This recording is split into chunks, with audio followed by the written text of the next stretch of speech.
গণমাধ্যমের স্বাধীনতা, সাংবাদিকদের ঐক্য ও জনস্বার্থে সংবাদ পরিবেশনের অঙ্গীকারে শান্তিরবাজার প্রেস ক্লাবের দ্বিবার্ষিক সম্মেলন অনুষ্ঠিত হয়।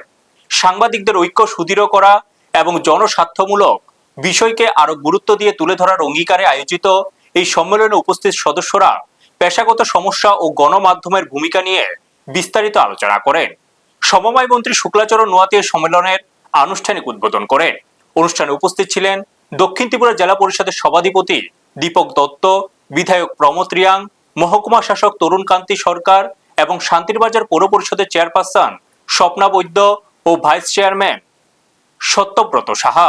প্রেস উপস্থিত সদস্যরা সম্পাদকীয় প্রতিবেদনের উপর বিশেষ আলোচনা করেন।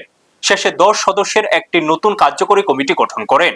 এতে সভাপতি অর্ণব চক্রবর্তী, সম্পাদক বিশ্বেশ্বর মজুমদার, কোষাধ্যক্ষ অভিজিৎ দে এবং অফিস সম্পাদক হিসেবে কেশব দেবনাথ নির্বাচিত হন। মহকুমার সাংবাদিকদের পারস্পরিক সহযোগিতা আরো সুদৃঢ় করার অঙ্গীকার নিয়ে সম্মেলন সমাপ্ত হয়। ব্যুরো রিপোর্ট, নিউজ তৎকাল 24। যারা নতুন প্রজন্ম যারা সাংবাদিকের সঙ্গে যুক্ত হয়ে কাজ করছেন, আপনাদের সহযোগিতায় আমরা ত্রিপুরাতে নতুন সরকার গঠন করতে পেরেছি।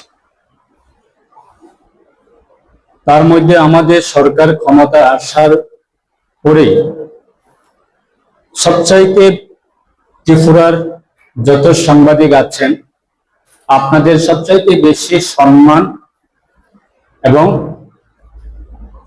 মর্যাদা এবং আপনাদের সুযোগ সুবিধা থেকে শুরু করে আমাদের সরকারে প্রদান করা হয়েছে। গতকালকে আমাদের রাজ্যের মাননীয় মুখ্যমন্ত্রী আগরতলা প্রেস ক্লাব যারা সাংবাদিকরা যারা আছেন, আপনাদের সুবিধার্থে আগরতলা প্রেস ক্লাবে নতুন ভাবে লিভ, সেটা সরকারের রাজ্যের মাননীয় মুখ্যমন্ত্রীর নেতৃত্বে সেটা দেওয়া হয়েছে এবং গতকালকে স্বাধীনতা দিবস 80তম এই উপলক্ষে এই নতুন লিভটা সেটা শুভ উদ্বোধন করেছে।